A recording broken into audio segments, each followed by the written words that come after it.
የመቀለ ከተማ ነዋሪው ኢዮብና ቤተሰቦቹ ከቅርብ ጊዜ ወዲህ በማህበራዊ ሚዲያ የሚመለከቷቸውና የሚሰሟቸው ወሬዎች በልባቸው ውስጥ አንድ ትልቅ ስጋት ዳግም እንዲያንሰራራ አድርጓል።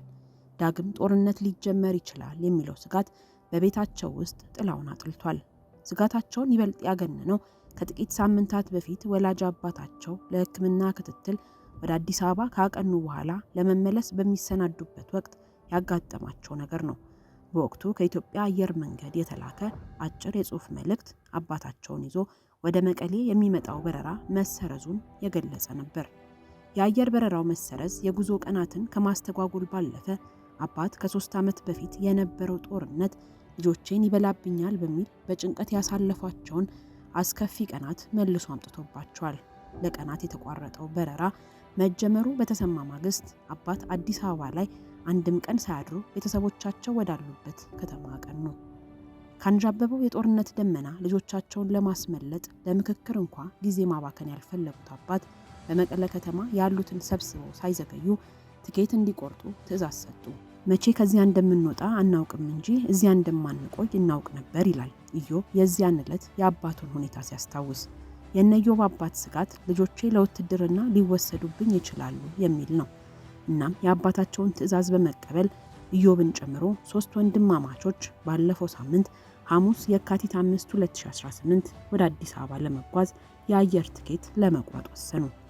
ወንድማማቾቹ የኢትዮጵያ አየር መንገድ ሞባይል መተግበሪያን ሲከፍቱ የተመለከቱት ግን ይበልጥ ስለ ጦርነቱ ስጋት እንዲገባቸው ያደረገ ነበር። ወደ አዲስ አበባ ለሚቀጥሉት 5 ቀናት የሚደረጉ በረራዎች መሙላታቸውን ከሞባይል መተግበሪያ የተረዱት ወንድማማቾቹ ከየካቲት 10 ጀምሮ ወንበር ባገኙባቸው በተለያዩ ቀናት በሚነሱ በረራዎች ለመጓዝ ትኬት ለመቁረጥ ተገደዱ። እድሜያቸው ከ26 እስከ 29 ከሚሆኑት ወንድማማቾች ወደ አዲስ አበባ የመጓዝ እድልን በማግኘት የመጀመሪያው የሆነው ታናሽ የሆነው ኢዮብ ነው። ለባለፈው ማክሰኞ የካቲት 10 በተገኘ ትኬት ከአውሮፕላን ላይ ተሳፍሮም እንኳ ስጋቱ አልለቀቀውም። ስጋቱ ከመቀለ ከተማ ከመውጣታቸው በፊት ጦርነት ቢነሳስ የሚል ነበር። በማግስቱ ከመቀለ ወደ አዲስ አበባ የተጓዘው የኢዮብ ወንድምም እርሱን ጨምሮ በአውሮፕላን ውስጥ አብረውት የነበሩት ተጓዦች በረራው እስኪደርስ ጭንቀት ይነበብባቸው እንደነበር ይገልጻል። አብዛኞቹ አውሮፕላኑ እስኪነሳ እየጠበቁ በነበረበት ወቅት በረራ ቢቋረጥስ የሚል ስጋት ሰቅዞ ይዟቸው እንደነበር ያስረዳል። አውሮፕላኑ መቀለን ለቆ እንደሚወጣ ብዙ ሰው አላመነም ነበር ሲል ያክላል። እስከሚቀጥለው ሳምንት ማክሰኞ ድረስ ያሉት በረራዎች መሙላታቸውን የተረዱት የኢዮብ ጓደኞች በበኩላቸው እስከዚያው ከመጠበቅ በአውቶቡስ ለመጓዝ ወስነዋል። ሆኖም የአውቶቡስ ትኬት ለማግኘት ሲያጠያይቁ የጠበቃቸው እጥፍ የሆነ የዋጋ ጭማሪ ነበር። አማራጭ ያልነበራቸው 5 የኢዮብ ጓደኞች ከመደበኛው የአውቶቡስ ታሪፍ እጥፍ 6000 ብር ከፍለው በሃይሩፍ ሚኒባስ የሌሊት ጉዞ ለማድረግ ተገደዋል።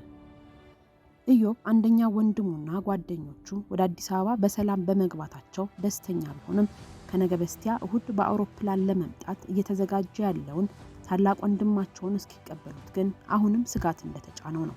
በ2 ቀናት ውስጥ ተከታትለው አዲስ አበባ የገቡት ኢዮብና ወንድሙ አሁን ያሉት ዘመድ ጋር ተጠግተው ነው። ወንድማማቾቹ በከተማይቱ እስከ መቼ እንደሚቆዩ እርግጠኛ ባይሆኑም የክራይ ቤት በመፈለግ ላይ ናቸው። እስከ መቼ ዘመድ ጋር መቀመጥ ይቻላል? ሰው ቢታገስና ባይሰለች እንኳ ለ3 ቀን ወይም ለ1 ሳምንት ብቻ ነው ይላል ኢዮብ መኖሪያ ቤት ማፈላለግ ስለጀመሩበት ምክንያት ሲያስረዳ። የቤት ክራይ ዋጋ በየዕለት በሚንርባት አዲስ አበባ ካላቸው ውስን ገንዘብ ጋር የሚመጣጠን መጠለያ ማግኘት ሌላ ፈተና ሆኖባቸዋል። ወንድማማቾቹ በዘመድ ጭምር ቤት ሲያፈላልጉ ቆይተው ከቀናት ፍለጋ በኋላ በወር 16000 ብር የሚከፈልባት ስቱዲዮ ከከተማው ጥግ ካሉ የጋራ መኖሪያ ቤቶች ኮንዶሚኒየሞች መካከል በአንዱ አግኝተዋል። ሆኖም ይህ ክፍያ የተለየ ገቢ ምንጭ ለሌላቸው የዩኒቨርሲቲ ምሩቃን ወጣቶች የሚቀመስ አይደለም። ይህም ሆኖ ወንድማማቾቹ ዳግም የጦርነት ስጋት ካንዣበበበት ክልል ርቀው እምብዛም መግቢያ መውጫውን በማያውቃት በአዲስ አበባ ከተማ ላይ ሆነው ከቀናት በኋላ የሚመጣውን ታላቅ ወንድማቸውን እየተጠባበቁ ነው። በረከት ከመቀለ ወደ አዲስ አበባ ከተማ ከመጣ 1 ሳምንት ሆኖታል። በትግራይ ክልል ያለው ሁኔታና የፖለቲካ ሽኩቻ በጣም ስለሚያስፈራ እሱን በመሸሽ ነው የመጣሁት ይላል በረከት ወደ አዲስ አበባ የመጣበትን ምክንያት ሲያስረዳ።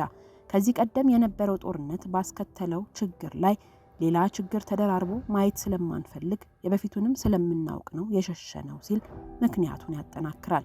ከ3 ዓመት በፊት በነበረው ጦርነት ብዙ ነገሩን ያጣው በረከት የተትረፈረፈም ባይሆን ራሱን የሚያኖርበት የንግድ ስራ ነበረው። አንድ ቦታ ላይ ስትኖር የሰላም አየር ከሌለ ብትሰራም እርካታ የለውም። ስለዚህ ያለህ አማራጭ ሰላም ያለበት ቦታ ሄደ በሙያው እንኳን ባትሰራ ለምን የጉልበት ስራ አይሆንም? ትኖራለህ። የፈለገው ይምጣ፣ ሰላም ካለ ችግር የለውም፣ ያገኘሁትን እሰራለሁ በሚል ነው በሽሽት የመጣሁት የሚለው በረከት በአዲስ አበባ ከተማ ስራ እየፈለገ እንደሆነ ገልጿል። ከመቀለ ከተማ የቻለ ቤተሰቡን ጭምር ይዞ ሲወጣ ሌላው ልጆቹን እያስወጣ እንደሚገኝ የሚገልጸው በረከት አማራጭ የሌለው ሰው ብቻ ነው እየቀረ ያለው ሲል ነዋሪው ከጦርነት ለመሸሽ ያሉትን ሁሉ አማራጮች እየተጠቀመ እንደሆነ ይናገራል። ወጣቱ በብዛት እየወጣ ነው ሲልም የዓይን እማኝነቱን ሰጥቷል። በረከት እንደሚለው ወጣቱ ከክልሉ ወጥቶ የሚሸሽበት ዋናው ምክንያት ጦርነት ከተጀመረ አፍሰው ለጦርነት ይማግዱናል ብሎ ስለሚሰጋ ነው።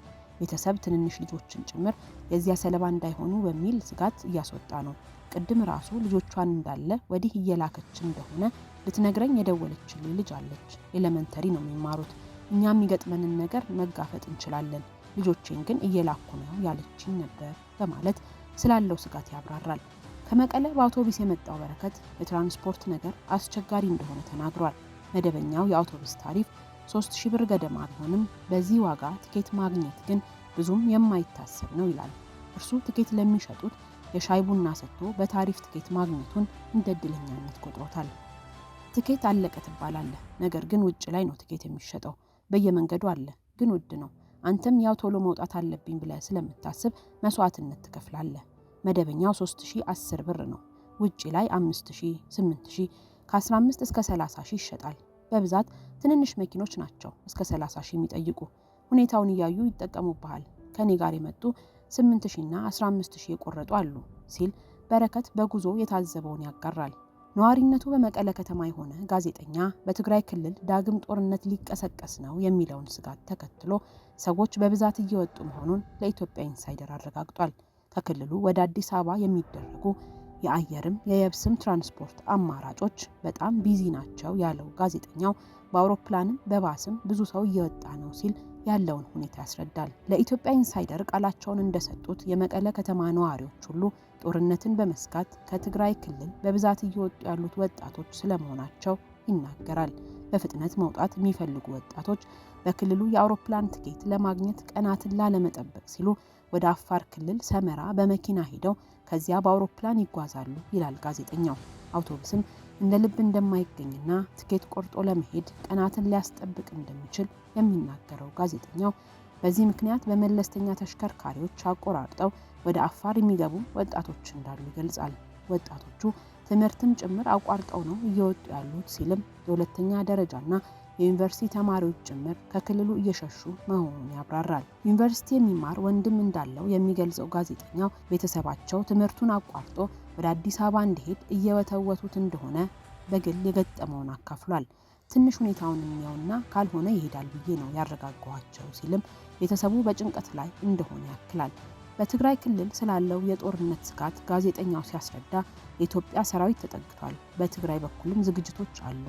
በቀበሌም ሰው እያዘጋጁ ነው። በየቀበሌው ለጦርነት ተዘጋጁ ተብሎ ተነግሯል ብሏል። ከመቀለ ውጪ ያለው ሁኔታ ምን ይመስላል? ለደህንነቱ በመስጋት ስሙ እንዳይጠቀስ የጠየቀ የተንቤን ነዋሪ ለወትሮ በወጣቶች እንቅስቃሴ ትታወቅ የነበረችው የአቢ አዲ ከተማ ከሰሞኑ መቀዝቀዟን ይናገራል።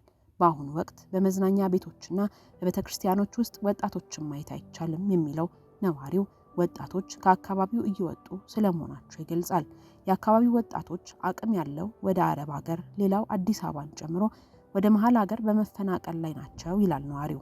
የወጣቶቹ ፍልሰት ከሚሰማውና ካለው ሁኔታ በመነሳት ጦርነት አይቀሬ ነው በሚል ድምዳሜ ላይ የተመሰረተ እንደሆነም ያስረዳል። በተመሳሳይ ስጋት ሁለት ወንድሞቹ አዲግራት ከተማን ለቀው ወደ አዲስ አበባ መምጣታቸውን ነዋሪነቱን በመዲናይቱ ያደረገ የከተማይቱ ተወላጅ ይናገራል። በደህንነት ስጋት ስሙ እንዳይጠቀስ የጠየቀው ይኸው የአዲግራት ተወላጅም ወንድሞቹን ከ2 ወራት በፊት ወደ አዲስ አበባ ያስመጣው የህወሓት ሰዎች እድሜያቸው ከ50 ዓመት በታች የሆኑ ሰዎችን ለውትድርና በግዳጅ መመልመል በመጀመራቸው ነው ይላል። በቅጥር ስራ የሚከፈለው ወርሃዊ ደሞዝ እንኳ ወንድሞቹን ጨምሮ ለራሱም በቂ ባይሆንም ወንድሞቹ የሚጋፈጡት ፈተና ከችግር አይበልጥም በማለት ካመጣቸው ወንድሞቹ ጋር እንደምንም አብቃቅተው እየኖሩ መሆኑን ተናግሯል። የኤርትራ ወታደሮች አዲግራት ከተማን አልፈው ወደ መሃል ትግራይ በመግባት ላይ እንደሆኑ በስፍራው ካሉ ቤተሰቦቹ መስማቱን የሚገልጸው ይኸው ግለሰብ ነዋሪው ጭንቀት ላይ ነው ሲል የትውልድ ቦታውን ሁኔታ ያስረዳል። የኤርትራ ወታደሮች በቅርቡ ወደ ተንቤን አካባቢ እንደገቡ የሚገልጹ መረጃዎችን በተመለከተ ጥያቄ የቀረበለት የአቢያዲው ነዋሪ በበኩሉ እርሱም ይህንኑ መስማቱን ገልጿል። ከነመለያቸው የሚንቀሳቀሱ የኤርትራ ወታደሮችን እስካሁን እንዳልተመለከተ የሚናገረው ነዋሪው ሆኖም ሲቪል ለብሰው በከተማው ውስጥና ዙሪያዋ ሲንቀሳቀሱ ይታያሉ ብሏል። የኤርትራ ወታደሮች ስለመሆናቸው እንዴት እርግጠኛ እንደሆነ ለተነሳለት ጥያቄ በአነጋገራቸውና በጫማቸው እንደሚለዩ ያስረዳል። ሲቪል የለበሱ የኤርትራ ወታደሮች በብዛት የታዩት ባለፈው ሳምንት ረቡዕ የካቲት 4 እና ቅዳሜ የካቲት 7 በነበረው ገበያ ለሸመታ በወጡበት አጋጣሚ እንደሆነም አብራርቷል። በትግራይ ክልል ያለውን ወቅታዊ ሁኔታ በሚመለከትና የጦርነት ስጋትን ሸሽተው የሚወጡ ነዋሪዎችን በተመለከተ ከክልሉ ጊዜያዊ አስተዳደር ምላሽና ማብራሪያ ለማግኘት ያደረግነው ተደጋጋሚ ሙከራ አልተሳካም። የኢትዮጵያ ሰብአዊ መብቶች ኮሚሽን ይህንኑ በተመለከተ ከኢትዮጵያ ኢንሳይደር ለቀረበለት ጥያቄ በትግራይ ክልል ስላለው የጦርነት ስጋትና የሰብአዊ መብት ሁኔታ አስተያየት ለመስጠት ዝግጁ እንዳልሆነ ገልጿል።